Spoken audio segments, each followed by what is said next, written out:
11 weeks after her husband signed the separation papers and walked off with the cottage on Lake Joseph, and the better half of everything she had spent 30 years building. Ruth Calloway was sitting on a frozen bench in Gore Park in downtown Hamilton, with $410 to her name, and nowhere in particular she needed to be at. A chip wagon rolled to a stop on the path in front of her, one wheel squealing against the cold, and the man pushing it said her name like he had been saving it up for a long while. She looked at him and felt nothing click. He hadn't expected it to. The last time he had seen her, she'd had a company worth $31 million, and a husband who answered to her name at parties. Now she was a woman in a good coat that had stopped looking expensive, watching the pigeons because there was nothing else to watch. He did not know it yet, but the bowl of poutine he was about to hand her would pull apart a fraud that had taken 11 years to build, and put back together almost everything she had lost. Beginning with the one thing, money had never once managed to buy her. He had been looking for her for 2 winters without ever calling it that. The wagon smelled like cut potatoes and hot oil and gravy that had been simmering since 5 in the morning. And under all of that, there was something else, something warm and particular that did not have a name but felt like a kitchen where somebody loved you.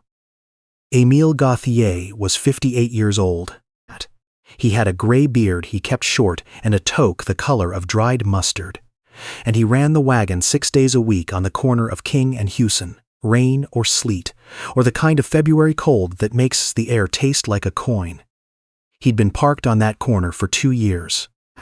He knew the regulars. The courier who took his fries with vinegar, and nothing else, the 2 retired teachers who split a poutine every Thursday, the man from the shelter who came when he had a loonie and came when he didn't, because Émile fed both kinds the same. That was how he'd been raised. That was how he meant to keep going. He had noticed Ruth on the 3rd morning. She'd been on the same bench at the same hour, 10 o'clock, when the sun cleared the bank tower and laid a thin, pale stripe across the path. By the 6th morning, he was certain.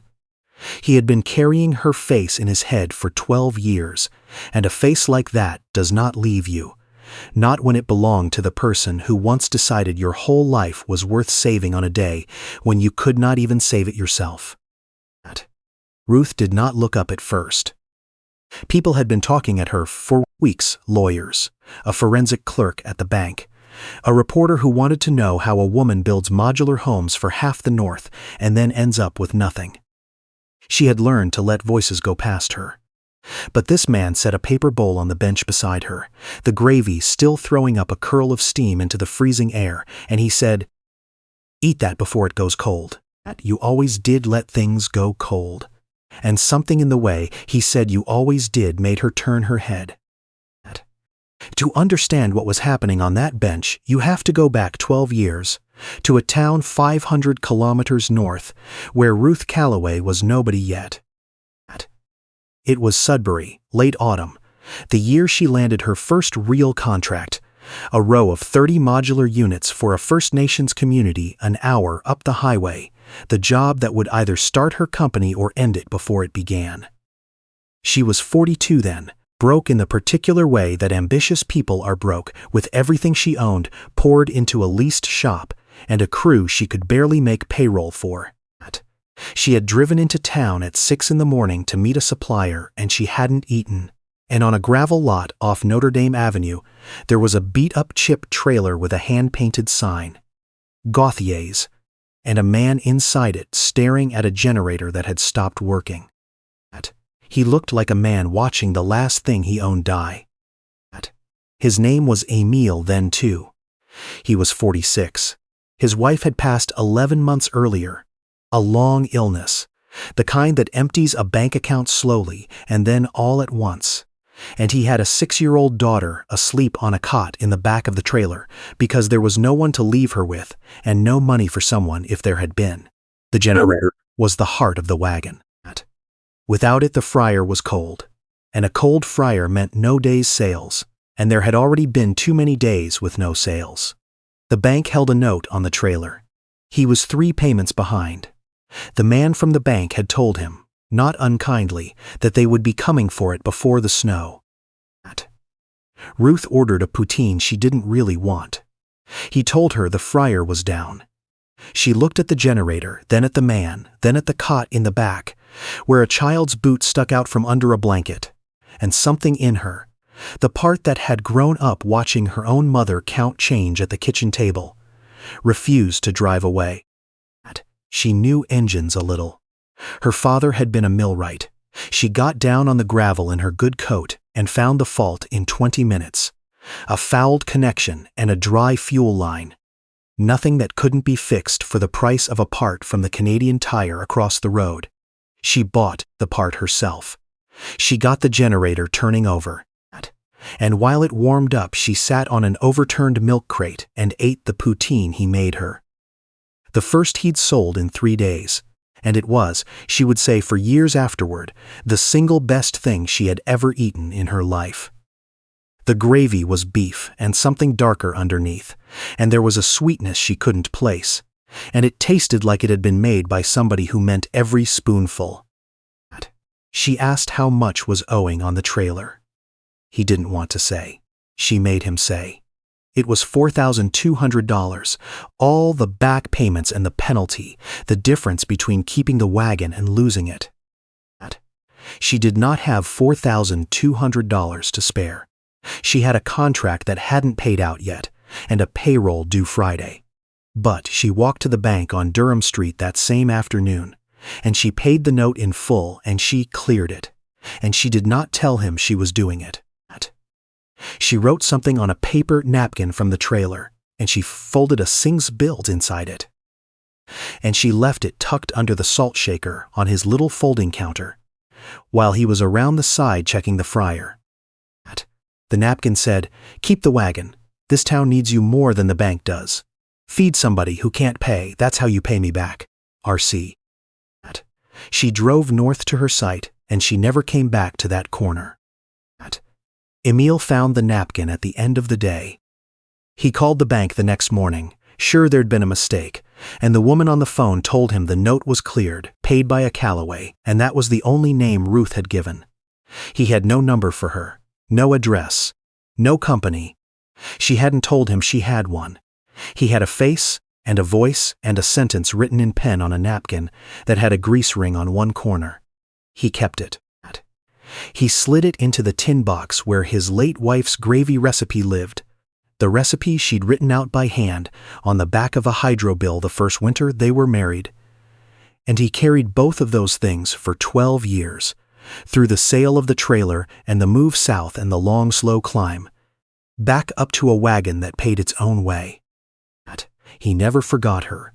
He built everything that came after on top of the fact that he didn't. Ruth, for her part, forgot him almost entirely. Not out of coldness, out of volume. Over the next 12 years, she did that for 100 people. A cleared note here, a co-signed lease there, an apprenticeship she quietly funded for a kid whose father drank. She built Callaway Modular into a company that put up affordable housing across the north, faster and cheaper than anyone said was possible. 1,400 units, then 4,000. Then more than she could keep straight. She married a man named Daniel Pratt, a smooth, easy man who liked the version of her that came with the money. She had a son, Calvin, who grew up in a big house and went to a good school, and learned somewhere along the way to measure his father in dollars and his mother in absences. And she hired Garrett Vance. Garrett Vance came to the company 11 years ago as her director of finance and operations. He was 47 now, polished, careful, the kind of man who remembered your spouse's name and your dog's name and the exact figure you were sensitive about. He had spent 2 decades in development finance, and he understood the architecture of money the way a safecracker understands a lock. Every mechanism, every tolerance, every place where a thing was held together by trust instead of steel. Ruth hired him because the company had outgrown what she could hold in her own 2 hands. Provincial grants, federal credits, municipal agreements across 3 provinces, Bank covenants she didn't have time to read line by line. She needed someone to carry the numbers so she could carry the buildings and the people who lived in them. Garrett carried the numbers. He carried them very carefully. He carried them in directions she could not see. It began about 6 years ago. The province had launched a large grant stream for housing in northern and remote communities, and the money flowed through the company toward the work Ruth had always done. Garrett began redirecting some of it, not into the units up north, into private condominium flips in Burlington and Oakville, glass towers for people who would never set foot in Kapuskasing. He gave the projects names that sounded like her work: Northgate Commons, Trillium Crossing. The names suggested community. The buildings behind them were $800,000 suites for buyers who'd never heard of the towns the grant money was meant for. He invented project categories and approved them himself. He drew bank loans against the company's existing portfolio, and he wrote, deep inside the covenants of those loans, personal guarantee clauses that bound Ruth's name and Ruth's house and Ruth's everything to the debt. She signed the annual filings. She read the summaries he prepared, clean 2-page documents with her work on the front of them. She did not read the covenants. She trusted the man who wrote them, which is exactly the condition every fraud of this kind requires in order to live. Here is a number worth pausing on. Across Canada, the Canadian Anti-Fraud Centre logs hundreds of millions of dollars in reported fraud every year, and the people who study it will tell you the reported figure is a fraction. Most of it never gets reported at all. Because admitting you were taken means admitting you trusted the wrong person, and people would rather lose the money than say that out loud. Ruth was about to become a statistic she didn't know existed. It came apart fast. A bank in Toronto called a loan she didn't know the company carried, then another. When she pulled the files and finally read the covenants, really read them, at 2 a.m. at her kitchen table with a cold cup of tea going colder, she understood that the company was not in trouble. The company was hollow. The grant money was gone, moved through projects that existed only on paper, and the debt that remained had her name welded to it. By the time the receiver was appointed, the public story had already written itself. Northern housing darling collapses. Founder personally liable. The uneaseners she'd been given got quietly walked back. The board she'd sat on stopped returning her calls, and Daniel Pratt, her husband of 14 years, sat across from her at that same kitchen table and told her, in the reasonable voice of a man explaining the weather, that he thought it was best they separate before things got complicated. He had a lawyer by the end of the week. The separation agreement protected the cottage and the cars and a trust they'd set up years ago in his name. It protected him. It had always, she realized too late, been built to protect him. He was gone in 11 days. Calvin, her son, was harder. He didn't leave the way his father left. He just stopped picking up.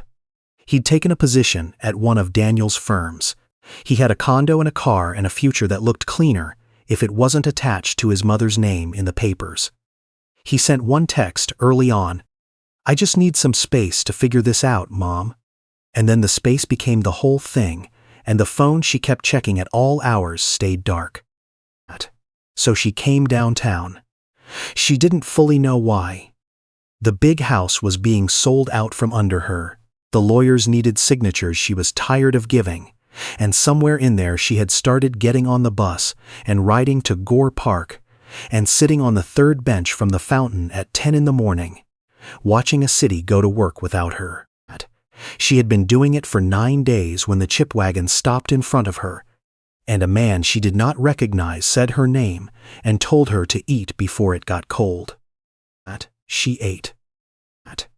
She didn't talk the first day. He didn't make her. He just left the bowl and went back to the wagon and worked his line, and when she was done, she set the empty bowl on the corner of his counter and walked to the bus without a word. And the next morning, At 10, there was another bowl waiting on the bench, like it had grown there overnight. By the 4th day, she said thank you. By the 6th, she sat on the milk crate beside the wagon while he worked, the way you sit beside a warm thing in winter. The gravy tasted like something she had tasted before and could not place, a beef base with something darker under it and a sweetness at the edge. And she did not know, how could she, that she was tasting a recipe written on the back of a hydro bill in a kitchen in Sudbury, carried 12 years and 500 kilometers inside a tin box, by a man whose whole life had once turned on $4,200 and a napkin she didn't remember writing. On the 8th day she told him everything, Garrett and the loans and the guarantee clauses she'd signed without reading, Daniel and the agreement and the 11 days, Calvin and the phone that stayed dark. She told it to a chip wagon owner she'd met 9 days ago because he was the only person in months who wanted nothing from her, and because the cold made the truth easier, the way cold makes everything plainer. Emil listened. He didn't interrupt, and he didn't tell her he was sorry, and he didn't offer a single piece of advice. When she'd run all the way down to the end of it, he wiped his hands on his apron and was quiet for a while, watching the steam come off the fryer. Then he asked her one question. Did you keep the paperwork? She looked at him. She didn't follow. Paperwork for what?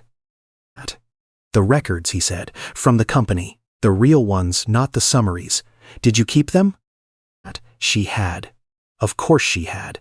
She had kept everything, every quarterly report, every loan document, every grant allocation, on a hard drive in a box in the room she was renting by the week on Barton Street. She had kept it the way you keep things when you don't yet know what else to do with them, not as evidence, as habit. The same habit that made her check a phone that never rang. There's a fella eats here, Emil said. Fridays. Poutine, extra gravy, no cheese.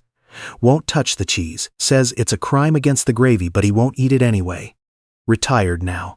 Spent his whole life chasing money through companies that were built to make it disappear. I'll talk to him. His name was Hugh Bannerman. He was 63, a retired forensic accountant who had spent 30 years following dollars through shell companies and numbered corporations, and the kind of paper structures that exist for no reason except to make a thing impossible to see. He had a reading glasses chain around his neck and an opinion about gravy and a standing Friday order. And he had been eating at Gauthier's Wagon long enough that Emil had earned the right to knock on a door for someone. Emil brought Ruth to Hugh's office on a gray Thursday. He didn't call ahead. He carried 2 poutines in a paper bag, set one on the reception desk, and carried the other to Hugh's door, and Hugh waved them in with a fry already halfway to his mouth. Ruth set the hard drive on his desk and opened it and showed him the files. The allocation reports, the covenants, the project filings for Northgate and Trillium, and the other names that sounded like her work and weren't. Hugh read. He put his glasses on. He took them off. He put them on again. For 19 minutes he didn't say a single word, and the only sound in the office was the hum of the building and the small wet sound of a man chewing very slowly because he had forgotten he was eating. Then he looked up over the rims. This isn't a bankruptcy, Hugh said. This is theft. Those are different animals, and one of them comes with a prison sentence. He laid it out for her in plain language, the way you'd explain a leak to someone who didn't know plumbing. When a person runs a company into debt through bad decisions, he said, that's failure, and failure isn't a crime. But when a person redirects restricted grant money into private projects, forges the allocation reports to hide it, and then buries personal guarantee clauses inside loan covenants so the founder eats the loss, that's not failure. That's a man building a trap one signature at a time. The forged reports alone, he said, were enough to open a file. The misuse of restricted provincial funds was enough to bring the province in. And the guarantee clauses, the ones designed to leave Ruth holding the bag, Those, ironically, were the thread that would unravel him, because a clause buried to hurt her was also a clause that proved he knew exactly what he was doing. "You didn't lose this company," Hugh told her. "It was taken from you. There's paper that proves it." "And paper," he said, sliding his glasses back up, "is the one thing men like your Mr. Vance can never quite get rid of. They always think they have. They never do." It took 14 months. The pacing of a fraud case is its own kind of cruelty. Long stretches where nothing seems to happen, and then a single day where everything does. Hugh worked the files with a younger colleague who still owed him favors. The province opened an investigation into the misused grants. The bank, once it understood it had been lending against forged allocations, became very interested in distinguishing itself from a crime. And Garrett Vance, who had spent 6 years certain he was the smartest person in every room, made the ordinary mistake of all clever men, which is to assume that no one is reading the documents as carefully as he wrote them. Through all 14 months, Ruth kept getting on the bus. She came to the Wagon most mornings. Somewhere in there it stopped being charity and started being a place she belonged. She learned to run the fryer. She learned that the courier took vinegar and nothing else, and that the man from the shelter came whether or not he had a loonie. And she met Brigitte. Brigitte Gauthier was 16 now, the child who had once slept on a cot in the back of a dying trailer, grown into a sharp, watchful girl who came to the Wagon after school most days and did her homework on an upturned crate while the supper line formed. One afternoon she looked up from a textbook and said, "Ruth, can you help me with this one?" It was a personal finance assignment. Income, expenses, savings goals, the kind of worksheet that teaches 16-year-olds what money is before they have any of it to lose. Ruth sat down on the crate beside her and took the worksheet and read it through, slowly, and then she explained it. Not the way she'd once explained tax credit structures to a room full of investors, not the way she'd presented at conferences in hotels with chandeliers.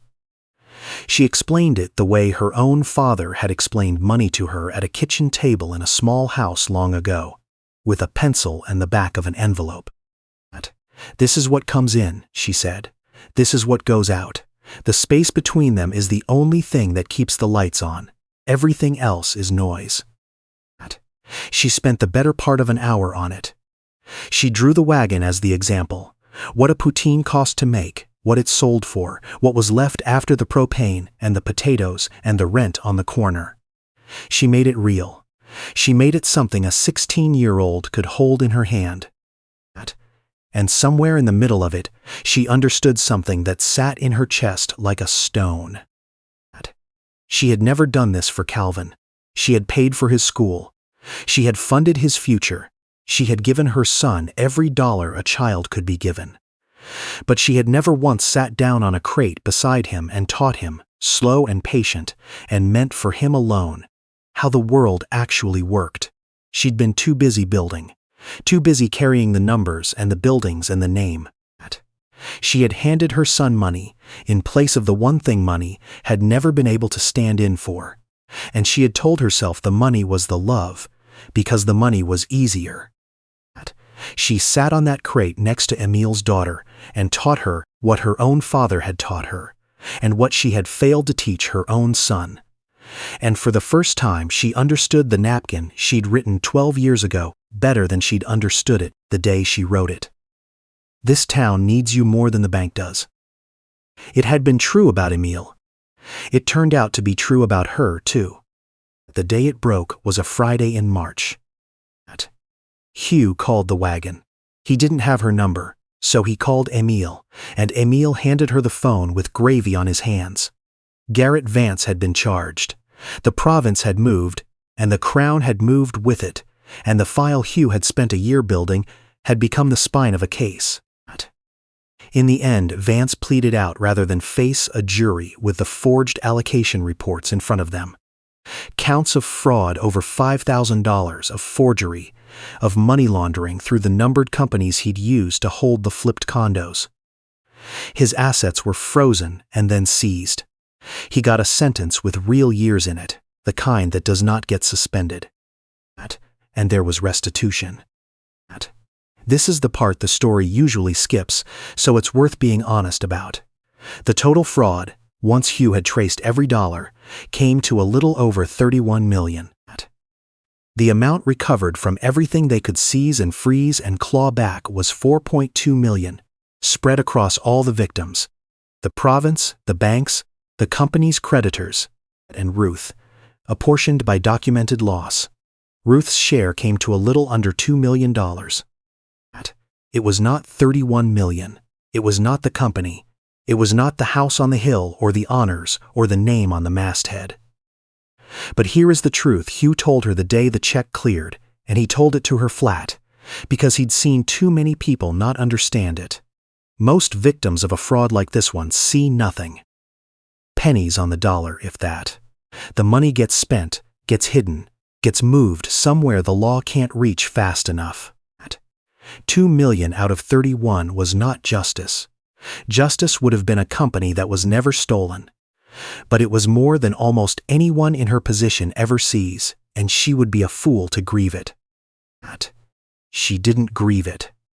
She sat with the number on the crate beside the wagon, and Emile brought her a poutine she hadn't ordered. And she looked at the steam and thought about what she wanted to do with a second chance she hadn't earned, and a sum of money that was both a fortune and a ruin, depending on which life you measured it against. She knew what she wanted to do. She'd known, she realized, for about a year. She did not rebuild Callaway Modular. The name was burned, and so was the appetite. She had no wish to spend the rest of her life proving a point to people who had stopped returning her calls.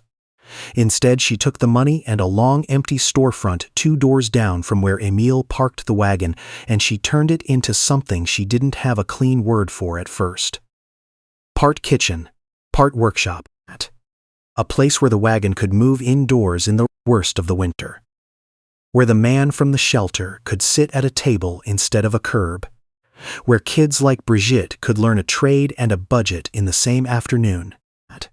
Where the meal was free for anyone who couldn't pay and priced fairly for anyone who could. Because that was how Emile had always run it, and that was how Ruth had been raised. And the two of them had turned out, against every odd, to have been raised the same way. She put a sign over the door. She didn't put her own name on it first. She'd had her name on enough things, and look where it had got her. The sign read Gauthier and Callaway, a place at the table. Calvin came on a Tuesday 4 months after it opened. He stood across the street for a long time first. Brigitte was the one who spotted him and didn't say anything, just nudged Ruth and tipped her chin at the window. He'd seen the news, the second round of it, the part where his mother turned out to be the one who'd been robbed rather than the one who'd robbed.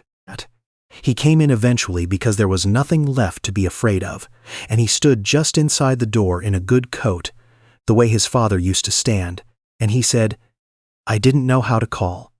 I waited too long, and then I didn't know how." Ruth dried her hands on her apron. She did not make it easy for him, and she did not make it hard. She handed him a bowl. "Eat that before it goes cold," she said. "You always did let things go cold." He stayed until close. He stacked the chairs. He helped mop the floor badly in his good coat, and when the lights were off and the room was clean and quiet, the two of them stood out on the sidewalk under the sign while the city went dark around them. Neither one of them said much. He looked up at the lettering. "I like the name," he said. Ruth looked at it too.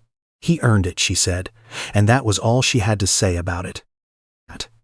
There was one more thing, and it happened on a night that wasn't an anniversary of anything anyone had marked.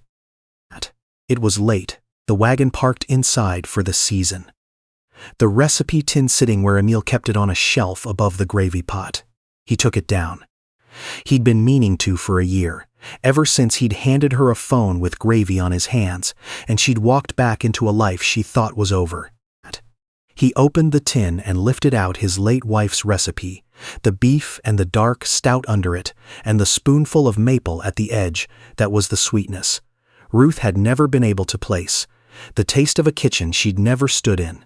And underneath it, folded into a small soft square, worn nearly through at the creases, was the napkin.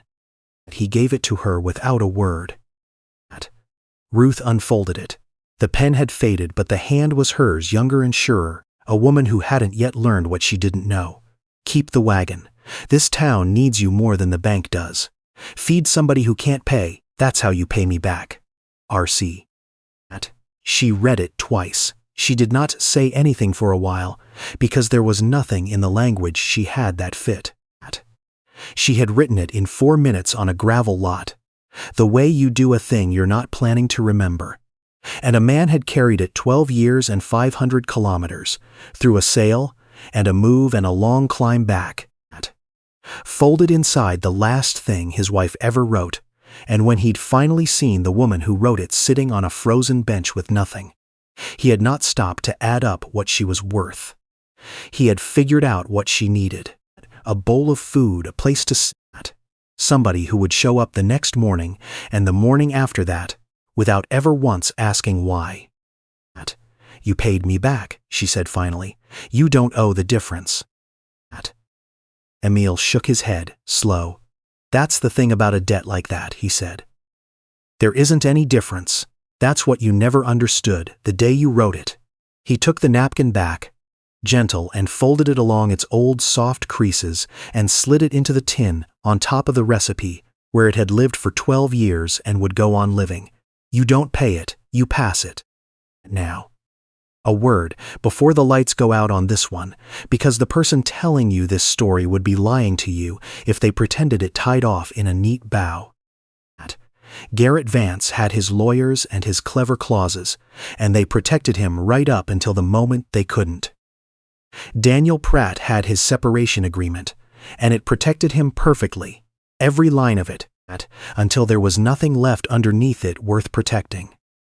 Calvin had his father's firm and his clean condo, and the very things built to keep him safe were the things that, for a while, kept him from the one person who would have answered the phone at any hour of any night.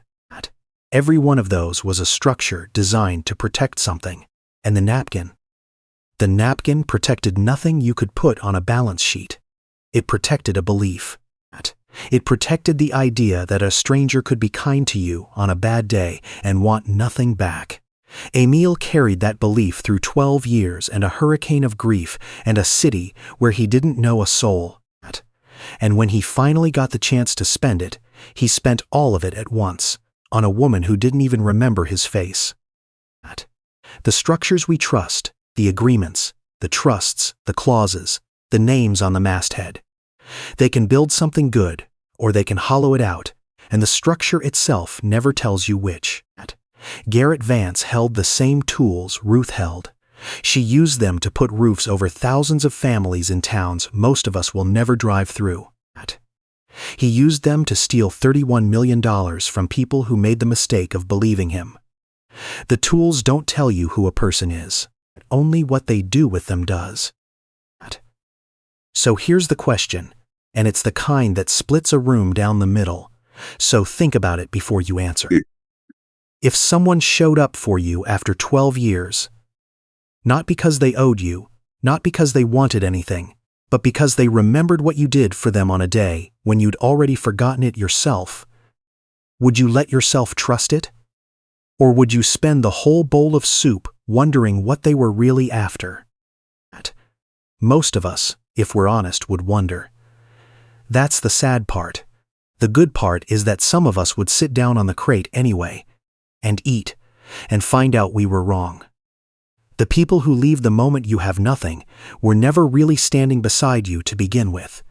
You only thought they were, because the room was full, and you couldn't tell who was holding you up and who was just leaning on the same wall. You find out when the room empties. And the ones still standing in the doorway when it does, the ones with a paper bowl and steam coming off it in the cold, those are the only ones who were ever actually there. I keep coming back to the napkin.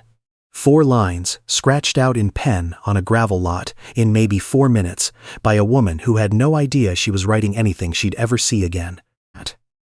Ruth Calloway didn't help Emil Gothi that morning, because she was building towards some payoff 12 years down the road. She did it because there was a kid's boot sticking out from under a blanket and a man watching the last thing he owned die, and she could not make herself drive away. That's the whole mechanism when you get down to it. What came back to her came back because of what she put out, and not a minute sooner than it was ready to. I used to think kindness, like that, was a kind of luck, the sort of thing that lands on good people by accident. I don't think that anymore. The reason Emil was standing in front of her bench with a hot bowl in his hands wasn't chance. It was 12 years of him being the kind of man who keeps a napkin, who feeds the fellow with no loonie the same as the fellow with one, who carries a debt around not as a weight but as a thing. He's waiting for the chance to pass on. You don't get a moment like that handed to you. You become the person it can happen to, one ordinary decision at a time. And it took all 3 of the things that are hard to fake. It took Ruth's plain decency, the part of her that wouldn't sign her name to something she didn't mean, the part Garrett Vance spent 6 years counting on her to have and used against her.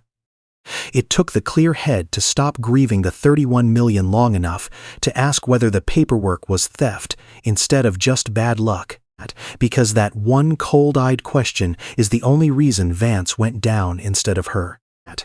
And it took the kind of stubbornness that gets on a city bus at 10 in the morning when there's nothing left to get up for, that learns to run a fryer at 54, that says yes to a 16-year-old's math homework, and finally understands what it never taught its own son. That's the part that stays with me. Calvin got every dollar and almost none of her, and it nearly cost them both everything. Brigitte got the crate beside the cart and an hour with a pencil, and it saved them. The money was never the love. It was just the easier thing to hand over. So I'll leave it where it leaves me. Be the person who keeps the napkin. Be honest when nobody's checking, clear-eyed when it would be easier to look away, and too stubborn to quit on the morning it would make the most sense to. The rest tends to find its way back to your door. It just takes its time.